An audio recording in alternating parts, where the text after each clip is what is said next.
श्री स्वामी समर्थ. आज आपण मराठीमधनं गीता माधुर्य बघणार आहोत, ज्याच्यामध्ये गीतेचा संपूर्ण सार हा मराठीत गीता समजवलेली आहे. आपले दुःख, दारिद्र्य, मनातील अशांती दूर करण्यासाठी गीता ही ऐकावी. ओम श्री परमात्मने नमः. श्री गणेशाय नमः. वसुदेवं सुतं देवं कंसचारूढमर्दनं देवकी परमानंदं कृष्णं वंदे जगद्गुरु. जिज्ञासा पूर्तये टीका लिखिता साधकस्य या संजीवनी प्रवेशाय माधुर्य लिखिते मया. अध्याय पहिला. पांडवांनी 12 वर्षाचा वनवास व 1 वर्षाचा अज्ञातवास संपल्यावर पूर्वप्रतिज्ञेनुसार जेव्हा दुर्योधनाकडे आपले अर्धराज्य मागितले तेव्हा त्याने सांगितले की अर्धराज्य तर काय, पण तीक्ष्ण सुईच्या टोकावर बसेल इतकीही जमीन मी तुला युद्धाशिवाय देणार नाही. म्हणून पांडवांनी कुंती मातेच्या आज्ञेनुसार युद्ध करण्याचा निश्चय केला. या प्रकारे पांडव व कौरव यांच्यामध्ये युद्ध होणार हे निश्चित झाले आणि दोन्ही बाजूंना युद्धाची तयारी सुरू झाली. महर्षी वेदव्यासांनी धृतराष्ट्रावर फार प्रेम होते. त्या प्रेमास्तव धृतराष्ट्राजवळ येऊन ते म्हणाले की युद्ध होणार व त्यात क्षत्रियांचा महान संहार होणार हे परिहार्य आहे, कोणीही टाळू शकत नाही. जर तुला युद्ध पाहण्याची इच्छा असेल तर मी तुला दिव्य दृष्टी देऊ शकतो, ज्या दृष्टीने तू इथे बसल्या बसल्या युद्ध चांगल्या प्रकारे पाहू शकशील. यावर धृतराष्ट्र म्हणाला की मी जन्मभर आंधळा राहिलो, आता आपल्या कुळाचा संहार पाहू इच्छित नाही, परंतु युद्ध कसे होत आहे हा समाचार जरूर जाणू इच्छितो. तेव्हा व्यास म्हणाले की मी संजयास दिव्य दृष्टी देतो, मग तो हे युद्ध, सर्व घटना तसेच सैन्याच्या मनात आलेल्या गोष्टीही जाणू शकेल, हे ऐकू शकेल व पाहू शकेल आणि तुलाही सर्व गोष्टी सांगेल. असे म्हणून व्यासांनी संजयास दिव्य दृष्टी दिली. तिकडे कुरुक्षेत्रावर निश्चित समयानुसार दोन्हीही सैन्य युद्धाकरता तयार होते. आता प्रश्न असा निर्माण होता की जर युद्धाकरता दोन्ही सैन्य तयार होते तर मग अशा मोक्यावर भगवंताने अर्जुनास गीतेचा उपदेश का केला? तर शोक दूर करण्याकरताच भगवंताने अर्जुनास गीतेचा उपदेश केला. अर्जुनास शोक केव्हा झाला आणि का झाला? जेव्हा अर्जुनाने दोन्ही सैन्यामध्ये आपल्या जवळच्या कुटुंबियांना पाहिले आणि विचार केला की दोन्ही बाजूस आमचेच कुटुंबी मरतात आणि त्याला शोक झाला, त्यामुळे तो ममतेमुळे झाला. अर्जुनाने दोन्ही सैन्यामध्ये आपल्या कुटुंबियांना का पाहिले? भगवान श्रीकृष्ण जेव्हा दोन्ही सैन्याच्या मध्यभागी रथ उभा करून अर्जुनास म्हणाले की तू युद्धाच्या इच्छेने एकत्रित जमलेल्या या कुरुवंशीयांना पहा, तेव्हा अर्जुनाने आपल्या कुटुंबियांना पाहिले. भगवंताने दोन्ही सैन्यामध्ये तू कुरुवंशीयांना पहा असे का सांगितले? अर्जुनाने भगवंतास अगोदर असे सांगितले होते की हे अच्युता, माझा रथ दोन्ही सैन्याच्या मध्यभागी उभा कर, म्हणजे येथे माझ्यावर कोण हात करणारे कोण आहेत हे मी पाहील. अर्जुनाने असे का सांगितले? तेव्हा युद्धाच्या तयारीचे वाद्य वाजली तेव्हा उत्साहात येऊन अर्जुनाने दोन्ही सैन्याच्या मध्यभागी रथ उभा करण्यास श्रीकृष्णाला सांगितले. वाद्ये का वाजली? कौरव सेनेचा मुख्य सभापती भीष्म यांनी जेव्हा सिंहाच्या समान गर्जना करून शंख वाजवला तेव्हा कौरव सेनेने वाद्य वाजवली आणि पांडवांचीही वाद्य वाजली. भीष्मानी शंख का वाजवला? दुर्योधनास आनंदित करण्यासाठी भीष्मांनी शंख वाजवला. दुर्योधन अप्रश्न का करत होता? दुर्योधन गुरु द्रोणाचार्य यांच्याजवळ जाऊन म्हणाला की आपल्या प्रतिपक्षात पांडवांची सेना उभी आहे, ती पहा. अर्थात ज्या पांडवांवर आपण प्रेम ठेवता तेच पांडव आपल्या विरोधात उभे आहेत. शिवाय पांडवांच्या व्यूहरचना ही धृष्टद्युम्नाद्वारे केली आहे, जो तुम्हाला मारण्यासाठीच उत्पन्न झालेला आहे. या प्रकारे दुर्योधनाच्या चालाखीने, राजनीतीने भरलेल्या तीक्ष्ण गोष्टी ऐकल्या तेव्हा द्रोणाचार्य गप्प राहिले, काहीच बोलले नाही. यामुळे दुर्योधन अप्रसन्न झाला. द्रोणाचार्य का गप्प राहिले? दुर्योधन द्रोणाचार्यांना उत्तेजित करण्यासाठी चलाखीने ज्या राजनीतीच्या गोष्टी बोलला, त्या गोष्टी द्रोणाचार्यांना वाईट लागल्या. त्यांनी असा विचार केला की जर मी या गोष्टींचे खंडन करीन तर युद्धाच्या मोक्यावर आपसामध्ये खटला उडेल व तो उचित नाही. तसेच मी या गोष्टींना अनुमोदनही देऊ शकत नाही, कारण हा चलाखीने गोष्टी करीत आहे, सरळतेने नाही. याकरता द्रोणाचार्य गप्प राहिले. दुर्योधन अशा गोष्टी केव्हा बोलला व का बोलला?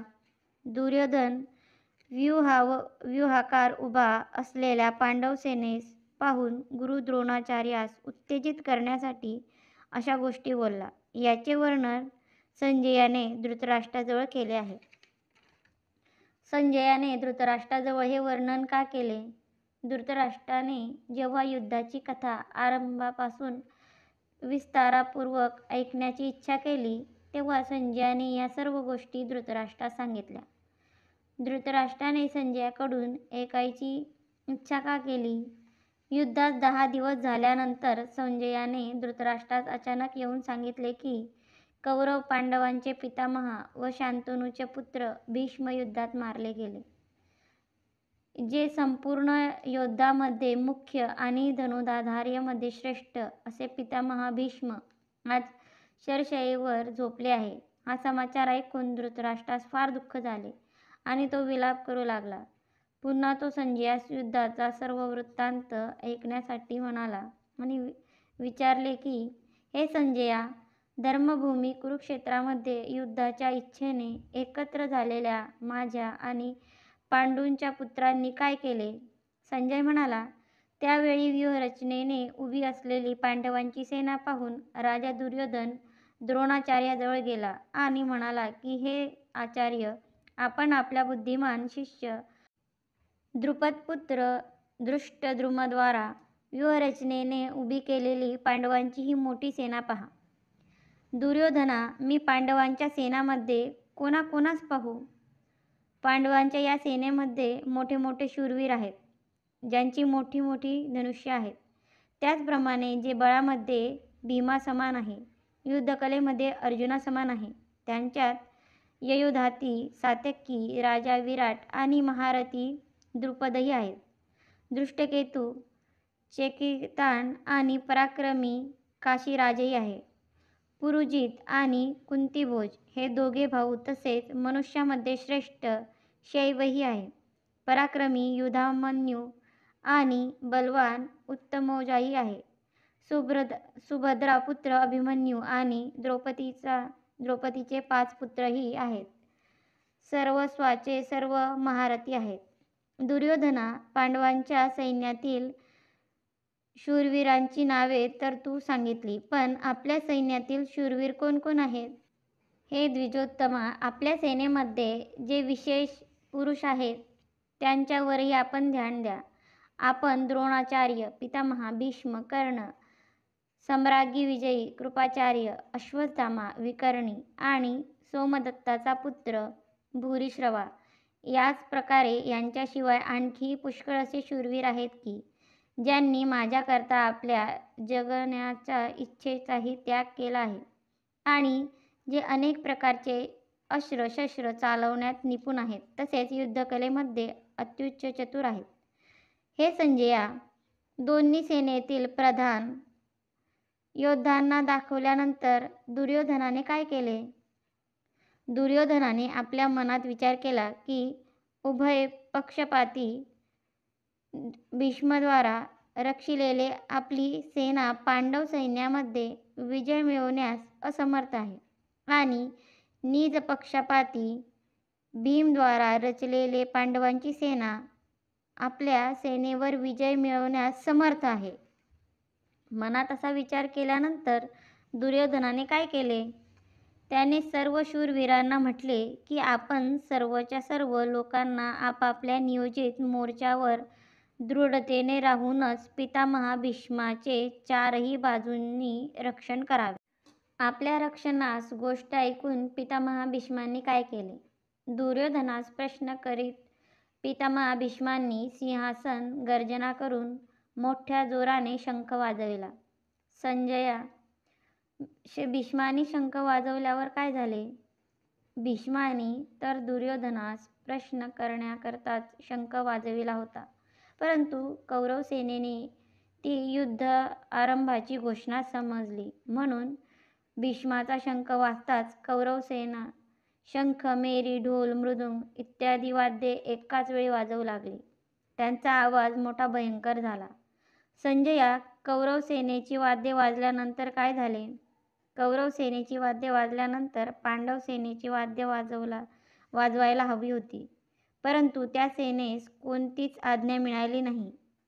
त्यावेळी ज्या रथात सफेद घोडा जुंपलेला आहे, अशा महान रथावर बसलेल्या भगवान श्रीकृष्णांनी पांचजन्य नावाचा आणि अर्जुनाने देवदत्त नावाचा शंख मोठ्या जोराने वाजवला. त्यानंतर भीमाने पौंड नावाचा, युधिष्ठिराने अनंत विजय नावाचा, नकुलाने सुघोष नावाचा आणि सहदेवाने मणिपुष्पक नावाचा शंख वाजवला. त्यानंतर आणखी कोणते शंख वाजवले गेले? हे राजा, त्यानंतर पांडव सेनेने ज्येष्ठ धनुधर, काशीराज, महारथी, शिखंडी तसेच दृष्टद्युम्न, राजा विराट, अजिंक्य, सात्यकी आणि द्रौपदीचे 5ही पुत्र पाणी, अजानबाहू, सुभद्रापुत्र अभिमन्यू या सर्व महारथ्यांनी आपापली शंख वाजवली. पांडव सेनेच्या त्या शंखध्वनीचा परिणाम काय झाला? पांडव सेनेच्या त्या भयंकर शंखध्वनीचा आकाश आणि पृथ्वीस दुमदुमून टाकून अन्यायपूर्वक राज्य गिळू पाहणाऱ्या कौरवांची हृदय विदीर्ण केली. संजया, पांडवांनी शंख वाजवल्यानंतर काय झाले? हे महीपती, शंख वाजवल्यानंतर युद्धाच्या आरंभी कपिध्वज अर्जुनाने आपल्या संबंधितांना पाहून आपले गांडीव धनुष्य उचलले आणि अंतर्यामी भगवान श्रीकृष्णास म्हणाला की, हे अच्युता, आपण माझा रथ दोन्ही सैन्यांच्या मध्यभागी उभा करा. हे अर्जुना, मध्यभागी रथ उभा का करू? मी या रणभूमीमध्ये उभा असलेल्या युद्धाची इच्छा करणाऱ्या या शूरवीरांना पाहील की मला कोणाबरोबर युद्ध करायचे आहे. या युद्धामध्ये दृष्टबुद्धी दुर्योधनाचे प्रिय करण्याच्या इच्छेने जे राजे लोक एकत्र आले आहेत, त्यांनाही मी पाहील. संजया, अर्जुनाने असे म्हटल्यावर भगवंताने काय केले? संजय म्हणाला, हे राजा, निद्राविजयी अर्जुनाने असे म्हटल्यावर अंतर्यामी भगवान श्रीकृष्ण दोन्ही सैन्याच्या मध्यभागी पितामह भीष्म आणि द्रोणाचार्य त्यांच्या समोर तसेच सर्व राज्याच्या समोर रथ उभा करून म्हणाले की, हे पार्थ, तू या एकत्र झालेल्या कुरुवंशीयांना पहा. भगवंतांनी असे म्हटल्यावर काय झाले? तेव्हा तेथे दोन्ही सेनेमध्ये असलेल्या पितृतुल्य चुलता, आजोबा, गुरु, मामा, भाऊ, पुत्र, नातू, मित्र, सासरे आणि सहदत इत्यादी आणखी काही संबंधितांना पाहून अर्जुन अत्यंत करुणायुक्त होऊन शोक करीत म्हणाला. संजया, अर्जुन काय म्हणाला? अर्जुन म्हणाला की, हे श्रीकृष्णा, आपण खास कुटुंबीयांना युद्धाकरिता समोर उभे असलेले पाहून माझी सर्व गात्रे शिथिल होत आहेत, तोंड कोरडे पडत आहेत, सर्वांगाचा थरकाप झालेला आहे, शरीरावर रोमांच उठले आहेत, गांडीव धनुष्य हातातून पडत आहे आणि सर्व अंगात दाह होत आहे. माझे मन भ्रमिष्ठासारखे झाले आहे आणि मी उभा राहण्यास असमर्थ झालो आहे. अर्जुना, याशिवाय आणखीही काय पाहत आहेस? हे केशवा, मी विपरीत लक्षणे पाहत आहे आणि युद्धामध्ये या कुटुंबियांना मारून मला कोणताही लाभ दिसत नाही.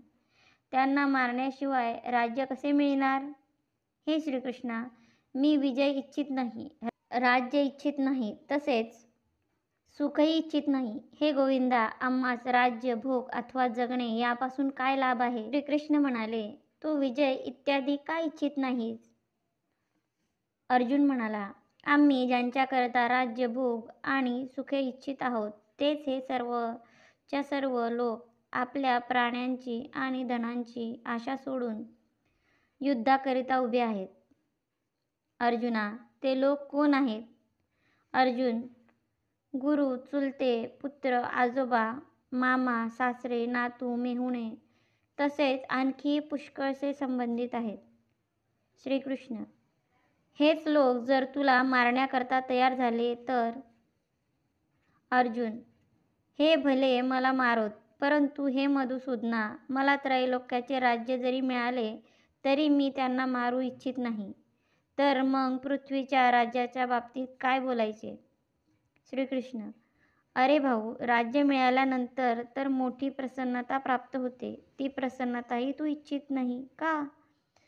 अर्जुन, हे जनार्दना, या धृतराष्ट्राच्या संबंधियांनी की जे आमचेही संबंधी आहेत, मारून आम्हाला काय प्रसन्नता लाभणार आहे? या आतताईंना मारल्यावर आम्हाला पापच लागणार आहे. तेव्हा हे माधवा, म्हणून मी या धृतराष्ट्र संबंधियांना मारू इच्छित नाही. कारण की हे माधवा, आमच्याच कुटुंबियांना मारून आम्ही सुखी कसे होणार?